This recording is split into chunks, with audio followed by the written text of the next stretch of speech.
All right, here we go. Looking into 5.5. Now, 5.5 is talking about solving exponential and logarithmic equations, and it's broken into two parts, okay? So this video, there's going to be one video for 5.5a and then another video for 5.5b. So I can kind of show you the two types of solving techniques separately, okay? So before we get into solving, I just really want to run through and just kind of review on all of the properties of logs that we've learned and of exponentials. So looking down here in the middle of the page, it says the summary of properties. Okay, remember, if we have the same exponential base on both sides, we can just drop those bases, because what this implies is that if a to the x equals a to the y, that's only true if x equals y. So if we get the same exponential base on both sides, then we can drop it, right? And the same is true with a log. If we have log base a of x equals log base a of y, then we can drop the logs and just leave those inside values, which means that x equals y, right? So this is kind of the first case scenario we're going to look at today in terms of solving logs. We want to look at the ones where we can write both sides of the equation with the same log base, or we can write both sides of the equation with the same exponential base. Okay, so that's kind of what we're going to focus on today, but I'm going to go ahead and look back over these just so we remember, because we might have to use some of these tools in order to get to this point. So these are our inverse function properties, right? That if we have log base a of exponential base a, those will cancel, and you're just left with whatever exponent you have here. Same thing as if I have an exponential base a raised to a log base a, right? These are inverse functions, so those will cancel out, and I would just be left with that value that's inside the log. Okay, we know that any log evaluated at 1 is 0. And then this is just a continuation of this rule, right? This had an x in the exponent. Here, if there's no exponent written, it's an implied 1. So when we cancel these out, we're just left with that 1. And then these are the properties that we went over in 5.4, right? The expanding and condensing, right? So this was that multiplication turns into addition. So what we might do today when we're solving is we might need it to just be one log term equals one log term, right? Because if we have one log term equals one log term, then we can use this idea that those logs will just cancel off. Okay, so if we have multiple log terms, we might have to condense it down into one log term in order to be able to continue with our solving process. Same thing if we have a coefficient in front of that log term, we will have to get rid of that by putting that back up in the exponent, right? Because notice the rule here that says we can drop these logs is only if there's one log is equal to one log and there's no coefficients in front, right? Okay, one more thing that's super important to note, I think I even wrote that, I did, super important note, is that we cannot evaluate the log of a negative number or the log of 0 because these are undefined. So I'm going to go ahead and just refresh you on the types of exponential graphs and the types of log graphs. So remember, exponential equations look something like this, right? And then they have this asymptote right here at y equals 0. Or instead of being an increasing exponential, it could be a decreasing exponential, and it could look something like this, right? And again, still has an asymptote at y equals 0. So if I look at these two, and I'm thinking about solving for x, solving for an input, right? If I look at these two, I don't have any restricted values of x, right? Because this side is going to keep going and going and going as far as I can go to the left. This side is going to keep going and going as far as I want to go to the right. And same thing on the decreasing one, right? So in other words, there's no bad, if you want to call it that, no bad values of x for exponentials. Okay. Or in other words, there's no restrictions. Okay, so basically what that's telling us is once we've solved it, as long as we're dealing with an exponential and we get x equals whatever, any answer we get is fine. So yay for any answer is fine, right?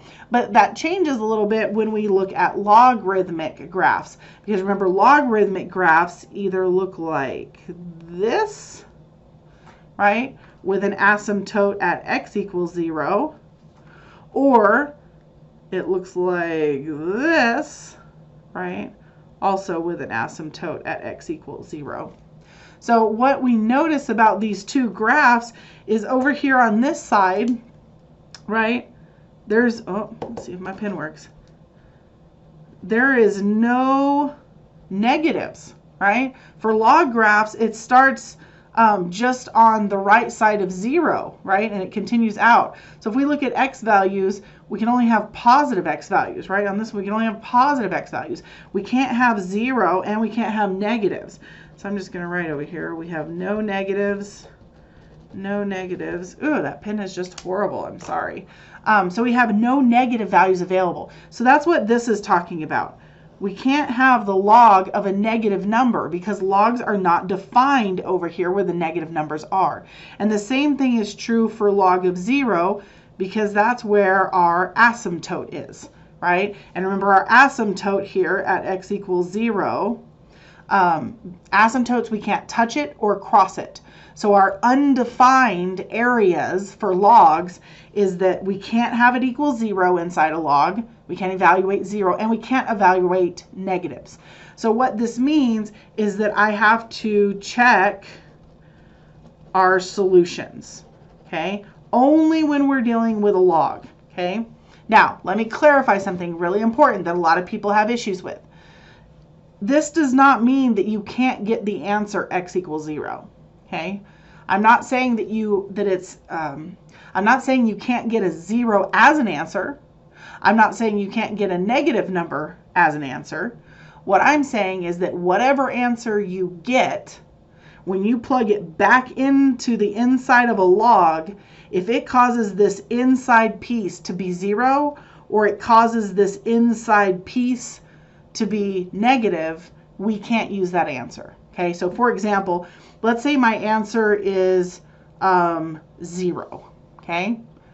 And my log equation, when I look back at it, has a log of x plus 2, something like that, okay?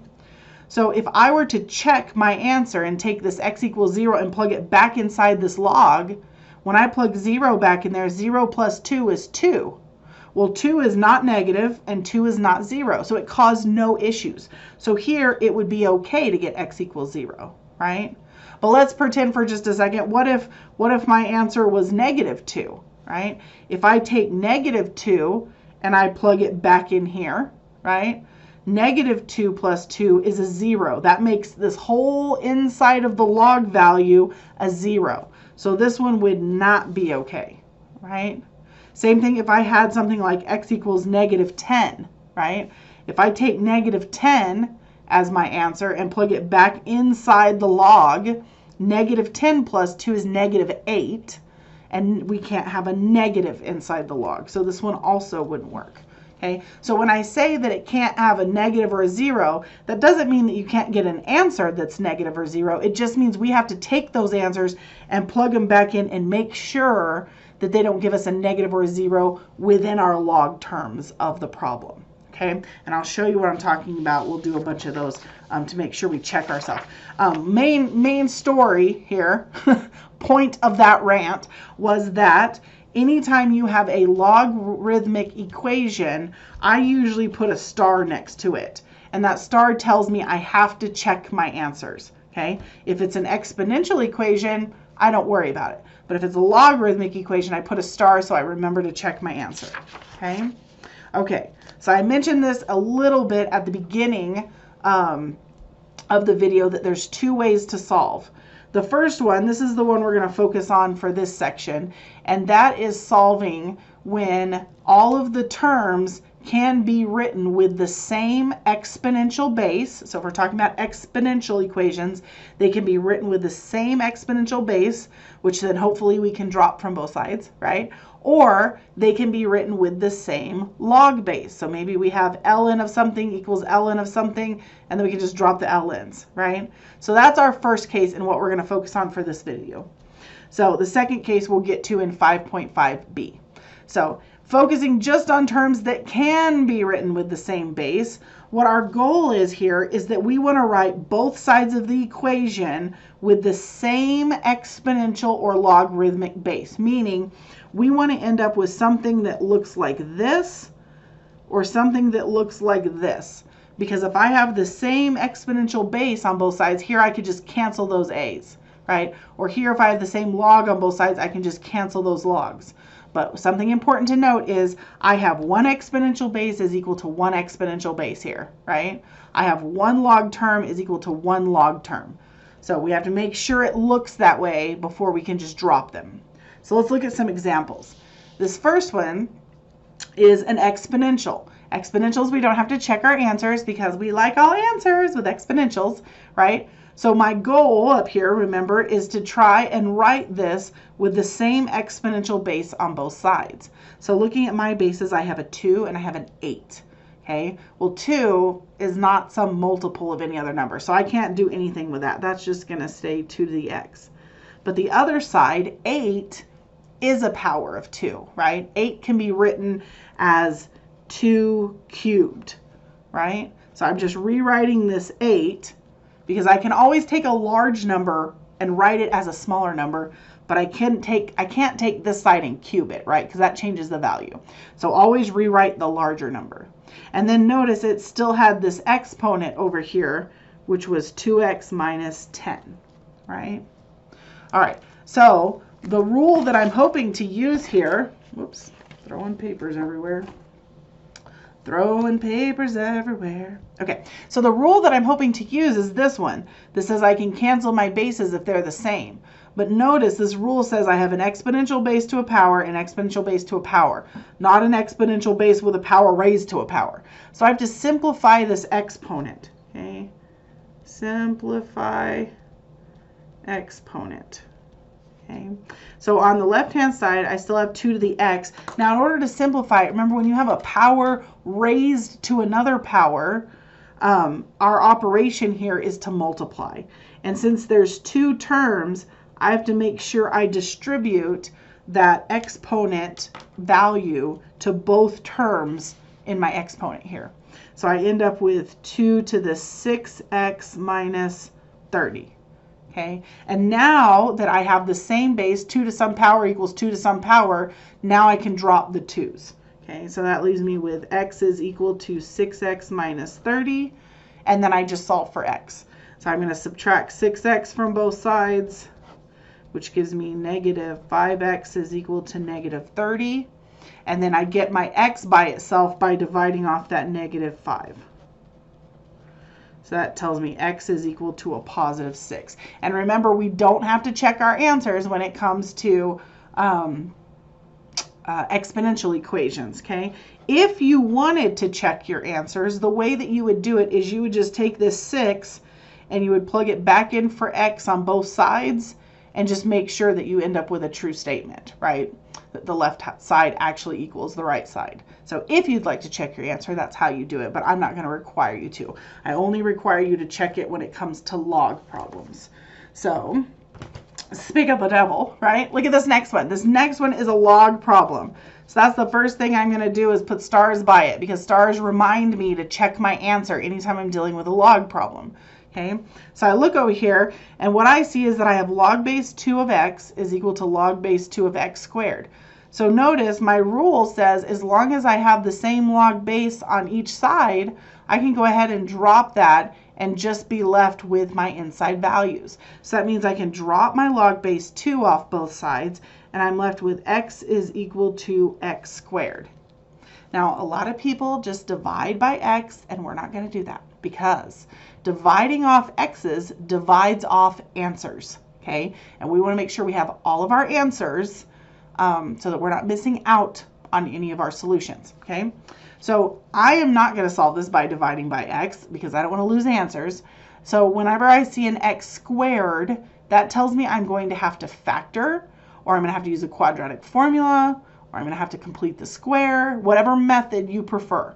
Regardless, we need all the x's on the same side. So I'm going to go ahead and just subtract this x over to the other side. So that way it's equal to 0. I have x squared minus x. Now I don't have 3 terms, so I'm not going to do my sum product chart. And this is not a difference of squares. So really the only thing I can do with this problem is look for a greatest common factor. And if I look for a greatest common factor, they have an x in common, right? So I can factor out the x. And when I divide an x off of each term, that's going to leave me with x minus 1. And then that's as factored as I can get, right? So once I have it fully factored and it's equal to 0, I just set each factor equal to 0 and solve. So this means x equals 0 or x minus 1 equals 0. Well, that one's solved. There's an answer, right? And then this one, I just need to move my 1 over. So that means x equals positive 1. So these are the 2 solutions that I got. But remember, this came from a log term, so we have to check our work. Check. So the 2 answers that we got is we got x is equal to 0 and we got x is equal to 1. So what I need to check is that if I were to plug these numbers back inside my logs, would I get a 0 or would I get a negative? Because if I get a 0 or a negative, I can't use that answer. So the way that I check it is I just write out whatever's inside the logs. So what's inside this log? Just an x, right? What's inside this log is an x squared. So I'm just going to double check. If I plug 0 in here, I would get 0. And we can't have 0. So already that's a no. So we can't use 0. That's not a solution. If I plug 1 in, well, here I would just get 1. So that works. That's not 0 or negative. And if I plug 1 into x squared, I'd get 1 squared, which again is 1. And that's not 0, and that's not negative. So that works. So as long as it works for both inside values from your problem, then that will be your solution. Okay? All right, let's look at a few more. Get our feet wet here, and then I'll let y'all try some. All right, so here I have an exponential problem. It's not a log problem, so I don't have to check my answer. So I need to figure out what is the common base here.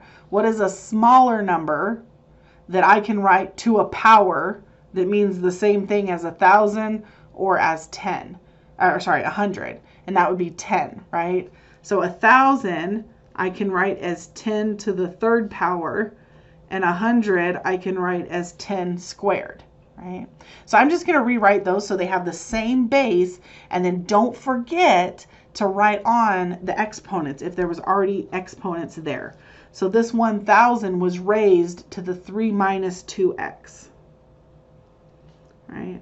And the 100 didn't have an exponent, so I can just write it as 100 squared, okay? And then remember, before I drop my 10s from both sides, I want to make sure that I simplify the exponent, okay? So when I simplify the exponent, I'm just multiplying, right? Here I have 2 terms, so I have to make sure that that gets distributed to both terms. So that's going to give me 10 to the 9 minus 6x is equal to 10 squared. And now that I have it written as 10 to some power equals 10 to some power, now I can go ahead and drop the 10s, okay? So I have 9 minus 6x is equal to 2. And then I just solve for x. I'm going to move my 9 to the other side by subtracting. So I get negative 6x is equal to negative 7, right? And then I just divide off my negative 6. Now 7/6 is not something that reduces or looks pretty, right? But since I do have a negative over a negative, I do want to go ahead and write that as a positive. So I'm going to write it as x equals 7/6, and we're just going to leave it like that. A lot of times in my math lab, it's not going to want you to give it a decimal answer. It's going to want a reduced fraction like this, okay? All right, let's look at another one. I can see the glare on my glasses. Sorry. Sorry. All right, so let's look at another one. Here we have 25 to the negative x squared is equal to 625 to the negative x. So the first thing that I would like to see is, I don't know, can I use one of the bases I already have, right? And notice if I look at this one, I couldn't use one of the bases I already have. Because if I tried to use my smallest base, which is 100, 1,000 is not a multiple of 100, right? It goes 100, 10,000, much bigger number, much bigger number. So here I had to go to a smaller base on both sides. But here I can actually use 25. Now some of you may have looked at these two numbers and thought, ooh, 5. We could do 5 to some power. That is not incorrect. You could go all the way down to 5. I'm not going to go all the way down to 5 though, because I can use 25, and so it saves me just a little bit of work. So I'm going to go ahead and leave this side as 25 to the negative x squared. And then remember, 625 is the same thing as 25 squared. Okay, so I'm just going to replace this with 25 squared and then put the exponent that was already there, which is a negative x. Okay, again, before we can drop our 25s, we have to make sure that our exponent is simplified. So I'm going to go ahead and just distribute this 2 to the negative 2x.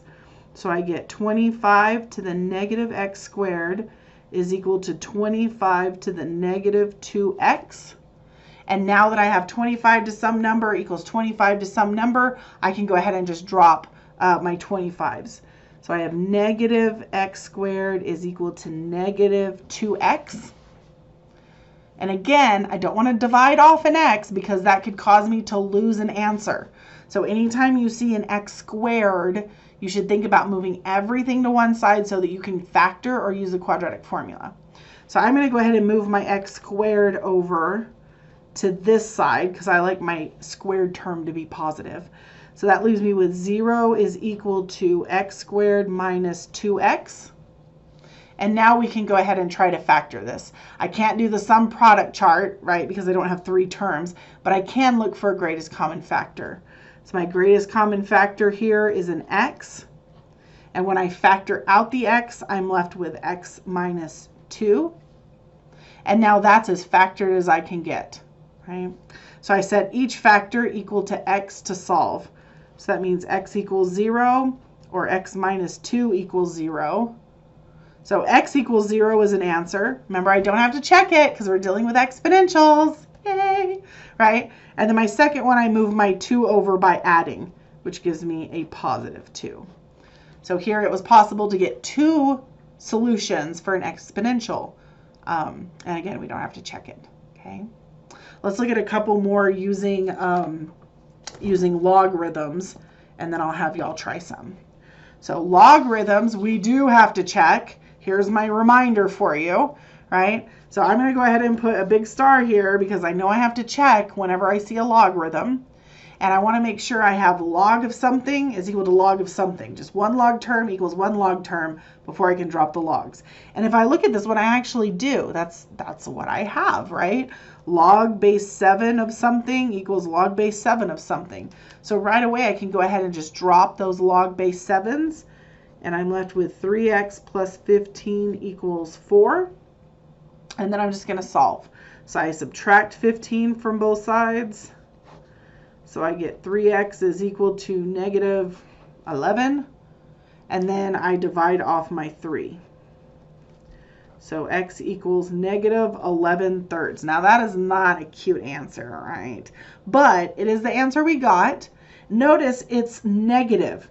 That doesn't necessarily mean it's not an answer, because we're not looking if our answer is negative. We're looking if when we plug it back into this inside value, right, if it makes it be negative or 0 inside the log. So let's go ahead and check. So remember, we're checking our inside the log value. So if I look inside this log, I have 3x plus 15. If I look inside this log, I have a 4. And I'm checking x equals negative 11 thirds. So if I were to plug negative 11 thirds in here, Well, negative 11 thirds times 3 would just make these 3's cancel, right? So that gives me negative 11. And negative 11 plus 15 leaves me with 4. So 4 is a positive, right? We get 4 here. So that works out. And then even though this is negative, I can't even plug it into this one. This one doesn't have an x to plug into. It's just 4, right?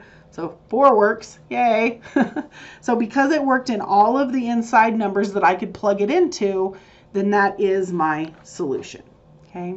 So here's a good example of getting a negative number as an answer because it doesn't cause the inside value of the log to be negative or 0. Okay. All right. So all the ones we've done so far have been pretty straightforward.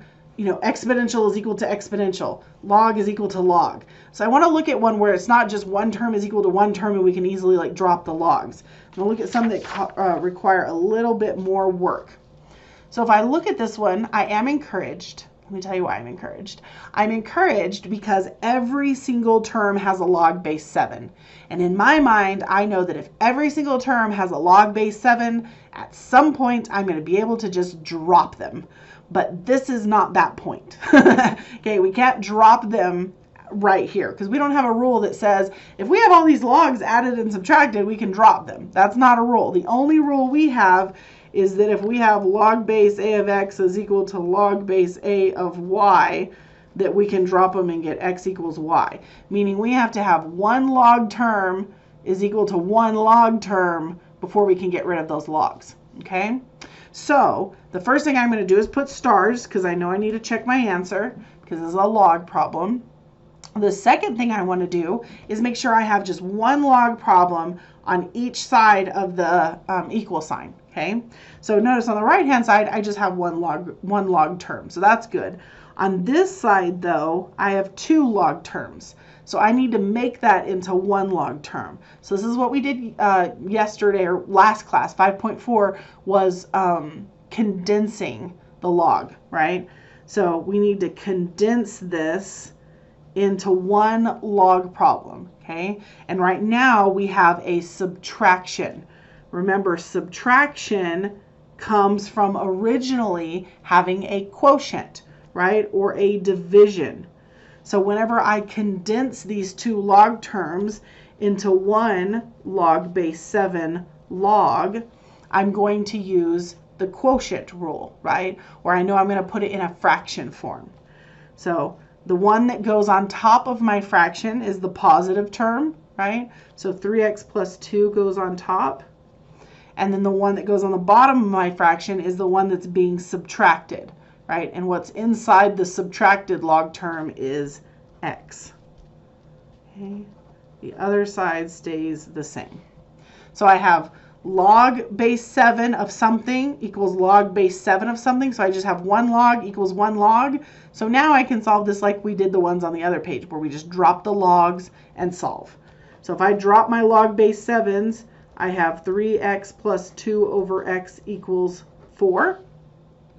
And then I can get this 4 out of the denominator by, you can think about it as cross multiplying or you can think about it as clearing fractions. But basically if I multiply by an x on both sides, right, that will do it because it'll cancel this x and it will just move the x over here. So that gives me 3x plus 2 equals 4x. And then I solve. So I subtract 3x, and that gives me 2 is equal to x. So now I have my answer, but remember this was a log equation, so stars tell me I have to check my answer. And remember, to check our answer, we're checking anything that was inside a log. So if I look, I have 3 log terms here, so I'm just going to write out what's inside of each one. The first one had 3x plus 2. The next log term had an x, and the third log term had a 4. And the 4 doesn't really matter, right? Because it's not going to be changing, but it's just a good habit to write out all the inside values. Okay, and the answer that we're checking is x equals 2. So if I plug 2 into this first log quantity, 2 times 3 is 6 plus 2 is 8. So that's not negative and it's not 0, so that works. If I plug 2 in for x, I just get 2. That's not negative and it's not 0, so that works. And then 4 is just 4, right? There's nothing to plug into. So because it worked for all 3 log terms, then I can go ahead and circle it as a solution, okay? If it didn't work, if that was our only answer and it didn't work, then we would just say no solution, okay? All right, let me look at one more. I think one more. No, let me look at 2 more, and then I'll have you all try one. So again, here's another one, log problem. Right away, I'm drawing stars so that I know I have to check my solution. And the next thing I notice is that all the terms have logs. Yay, that means I can cancel them, but I can't cancel them yet. I can only cancel it when I have 1 log term is equal to 1 log term. So I first need to condense this side down into 1 log term. And we have an addition. Remember, addition condenses down into a multiplication inside the logs. Okay, so when I want to write this as 1 log base 4 term, I'm going to do that by multiplying what was in each of these added log terms. So I'm going to have x minus 3 times x minus 2. Okay, it condenses into multiplication. And that's going to equal log base 4 of x plus 1, right? So this side I couldn't do anything. I just have 1 log. So now that I have log base 4 of something equals log base 4 of something, I have log base 4 on both sides, I can just drop it. So that leaves me with x minus 3 times x minus 2 is equal to x plus 1. And now this is something that I can go ahead and solve. If I'm solving for x, unfortunately, it's not equal to 0, so I can't just set each factor equal to 0. That's not going to work. So I am going to have to FOIL all this out. So let's go ahead and start multiplying. So x times x is x squared. X times negative 2 is negative 2x. Now I need to distribute the negative 3. Negative 3 times x is negative 3x. And negative 3 times negative 2 is positive 6. And that's equal to x plus 1. Again, anytime I see the x squared, that makes me think I'm going to have to factor. So I want to move everything over to one side so that it's equal to 0. So I'm going to go ahead and subtract over this x and subtract over the 1. That way it's equal to 0. Okay, so I have my x squared term, and then I have 3 x terms. Negative 2 and negative 3 is negative 5. Minus another one is negative 6x, right? And then when I do 6 minus 1, that leaves me with a positive 5. All right, so this is something that we should be able to factor, hopefully. Let's try our sum product chart. Our sum is negative 6, right, our middle coefficient, and our product is our first coefficient, which is 1, times our last coefficient, which is 5. So that gives me a product of 5. So what I can multiply to get 5 is 5 and 1, right? 5 times 1. But I need it to give me a negative 6. So the only way these two numbers could multiply to give me a positive 5 and combine to give me a negative 6 is if they're both negative, right? Negative 5 times negative 1 gives me a positive 5. Negative 5 minus 1 gives me a negative 6. And because my leading coefficient is a 1, I can use my shortcut here. Shortcut, which tells me that these numbers in my charts are going to be the number in my factored quantities. So x minus 5 times x minus 1 is equal to 0. And now I can set each factor equal to 0 and solve. So x minus 5 equals 0 or x minus 1 equals 0, which is going to give me the potential solutions of x equals 5 and x equals 1. And I say potential solutions because we're dealing with a log problem, right? And log problems, we have to check our solution. So let's go ahead and check it. To check our solution, we need to put all of our inside log values out here to make sure none of them end up being 0 or negative. So inside my first log term, I have x minus 3 Inside my next log term, I have x minus 2. And inside my last log term, I have x plus 1.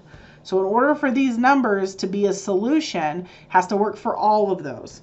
So let's look at x equals 5 and x equals 1. So when I check 5 minus 3 is 2. So that works. Not 0, not negative. 5 minus 2 is 3. That works. Not 0, not negative. And 5 plus 1 is 6. So not 0, not negative. So we know that's a solution. Now let's try 1. When I start plugging 1 in, 1 minus 3 right away gives me a negative 2. We can't have a negative. So that one doesn't work. So I know that this one's not a solution. Okay? All right, let me look at one more, and then I'll have y'all try one. Here's one we haven't seen something like it before. And what's different about this one is it kind of looks easier, right? It kind of looks a little bit easier because we already have 1 log term is equal to 1 log term. But there's something different about this one that we haven't seen in the other ones. And that's that we have a coefficient, right? A coefficient here that we need to get rid of. Now there's 2 ways to get rid of a coefficient. We can divide it off, which if I divide off the 2 here, that would alleviate my problem, but then it would put a 2 on the bottom over here, and that would not help because then again, I couldn't cancel my ln's. So the only other way we can get rid of a coefficient is by using our power rule, right? Our power rule says we can take this coefficient and put it back up in the exponent. So that's going to be my first step on this one. Whoops, first step is putting stars, so I remember to check my answer, right? And then I'm going to move that 2 up into the exponent position. It's a lot of P's all at one time. So I'm going to rewrite this as the ln of x plus 3 squared is equal to the ln of 12x. Right? And now that I have the ln of something equals the ln of something, I can go ahead and just drop my ln's. And I'm going to go ahead and write this quantity twice because that's what squared means. So when I drop these ln's on this side, I'm going to be left with x plus 3 squared, which is the same thing as x plus 3 times x plus 3. And when I drop the log on the right-hand side, I'm just left with 12x. So in order to solve this, we are going to have to go ahead and FOIL it out. So x times x is x squared. X times 3 is 3x. 3 times x is 3x. And 3 times 3 is 9. Okay. And then I want everything on one side so I can factor it because I see this x squared. So I'm going to go ahead and subtract this 12x over to this side. So I have x squared, and when I combine all my x terms, 3 and 3 gives me 6x, minus 12x is a negative 6x, and then I have a positive 9 is equal to 0. So I do my sum product chart. My sum is a negative 6, right, my middle coefficient, and my product is my first coefficient, which is a 1, times my last coefficient, which is a 9, which is good because that means I can use a shortcut with leading coefficient of 1. So what can I multiply to get 9 that I can combine to get negative 6?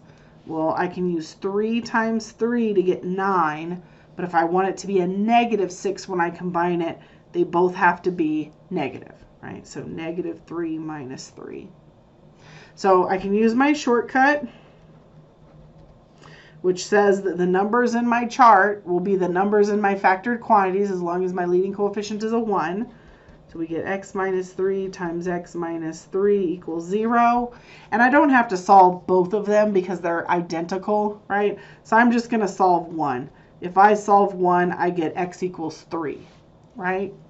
So now, because it is a log problem, I do need to go ahead and check to make sure that my answer works. So I'm going to write out all the inside values of my logs. So x plus 3 and 12x. And I'm going to check my answer of x equals 3. If I plug 3 in here, 3 plus 3 is 6. That's not 0 and not negative, so that works. When I plug 3 in here, 3 times 12 is 36, not 0, not negative, so that works. So we can go ahead and say that x equals 3 is a solution. Okay. All right. So with logs, make sure both sides are fully condensed, and then you can drop the logs and solve. Check your answers. On exponentials, write both sides with the same base so that you can drop your bases and solve. So there are 3 practice problems for y'all to try. So go ahead and pause the video and give those a shot. And then when you're ready, unpause the video. We'll go over them. All right, let's see how you did. On the first one, the base that we can use to write both of these exponential terms with the same base would be 6, right? 6 and 36 have a common factor, right, or a common multiple base, which is 6. So this side's already written as 6 to some power. So I need to figure out how to write this side as 6 to some power. So I'm going to start with what I know. Well, I know that 36 is 6 squared, right? And then I can flip this equation or move that 6 squared to the top by changing the sign of the exponent. So I can write that as 6 to the negative 2 power. Okay? And then I want to go ahead and simplify this exponent by multiplying them. So that becomes 6 to the 2x. And now at this point, I have 6 to some power equals 6 to some power. So I can go ahead and just drop the 6's. Okay? And I get negative 2x squared equals 2x. So I move my x squared to the other side, and then we should be able to factor it and solve. Because this is an exponential problem, we don't have to check our answers, right? We have no bad values of x when we're dealing with exponentials. We can plug in anything, so that means we can get any kind of an answer. If you want to check your answers, which should be 0 and -1, you can plug them back into the original equation and make sure it makes a true statement when you simplify. Okay? All right, so there's the first one. Let's look at the second one. Second one is a log problem. So again, I have my star here, and we have to start by condensing. This was an addition, which means it condenses into a multiplication. And once we condense it, we have 1 log is equal to 1 log. So we can drop our logs. And then I went ahead and started foiling this out right here. But if you wrote in an extra step here that said x plus 1 times x minus 2 equals x plus 6, that's totally fine. Okay. Either way, we are going to have to FOIL this out and then move the terms on the right-hand side over to the left. Okay. Once we get everything moved over on one side, we should get x squared minus 2x equals 8. And then that we can factor into x minus 4 and x plus 2, which means our potential solutions are positive 4 and negative 2. But what happens when we check those answers is that the negative 2 is not going to work because it's going to cause one of these inside values to be either negative or 0, right? So the only solution that we get from this number 2 is 4. If you need more time on this, feel free to pause, but I'm going to go ahead and move on and show number 3. So number 3, same idea. We have to condense first. So we condense the right-hand side. Addition condenses to multiplication.